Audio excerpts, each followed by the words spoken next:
ఇరిగేషన్కు కొత్త రూపు, సమూల ప్రక్షాళనకు సర్కార్ కసరత్తు, డ్యాముల భద్రతకు పెద్దపీట, అంతర్రాష్ట్ర వివాదాలపై ఫోకస్, ఆ వింగ్స్కు ప్రత్యేకంగా ఈఎన్సీల నియామకం, టెరిటోరియల్ ఈఎన్సీ పదవులు రద్దు, కాళేశ్వరం, నాగార్జున సాగర్, పాలమూరు, శ్రీరామ్ సాగర్కు ప్రత్యేక సిఈలు, మేజర్ ఇరిగేషన్ నుంచి మైనర్ ఇరిగేషన్ తొలగించి ప్రత్యేక వ్యవస్థ ఏర్పాటు, 4-5 విభాగాలకు ప్రత్యేకంగా స్టేట్ లెవెల్ సిఈలు, ఓ&ఎంఈఎన్సీ పదవి రద్దు యోచన.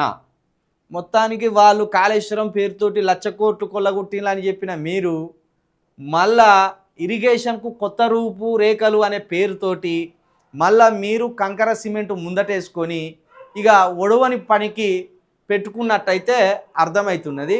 ఈ కంకర ఈ సిమెంటు కలిపినామంటే ఇక దీనికి అంతుపంతు ఉండదు. ఈ పనికి ఇది ఎప్పుడు వస్తుందో కూడా తెలియదు. ఇల్లు కట్టి చూడు, పెళ్లి చేసి చూడు అని ఎన్కొట్టాడు ఒట్టిగానే అనలే. ఈ రెండింటి పైన ఒడవది. ఏది చేసినా ఇంకేదో చేయాలన్నట్టు ఉంటుంది అక్కడ పని. ఇక కాబట్టి ఇక్కడ పైసలు దండుకునే దానికి ఈ ప్రాజెక్టులను ముందటేసుకున్నట్టయితే కనబడతాను. ఆల్రెడీ కాళేశ్వరం లాంటి పెద్ద ప్రాజెక్టు ఉన్నది, కొన్ని పెండింగ్ ప్రాజెక్టులు ఉన్నాయి. ఆ పెండింగ్ ప్రాజెక్టులను కంప్లీట్ చేస్తే అయిపోయేదానికి సమూల ప్రక్షాళన కోసం కసరత్తు ఎందుకు అంటే ఉన్న దాంట్లోనే మళ్ళీ కొర్రీలు పెట్టి ఆ ఉన్నదాన్ని అటు ఇటు సదిరినట్టు చేసి ఆ సదిరిన దాంట్లో పైసలు ఎత్తుకోబోయే ప్రయత్నం. ఇది ఎందుకోసం ఈ కొత్త రూపురేఖలు, దేనికోసం ఈ కొత్త రూపురేఖలు?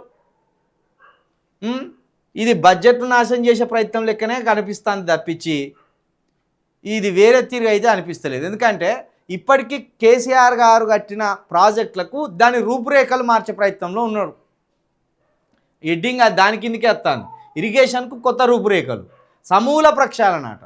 అంటే ఇప్పుడు కట్టిన వాటిని కూడా ఏదో రకంగా మళ్ళీ ఈయన ఆలోచనకు అనుగుణంగా వాటి రూపురేఖలు తీర్చిదిద్దే ప్రయత్నం అయితే చేస్తాడు.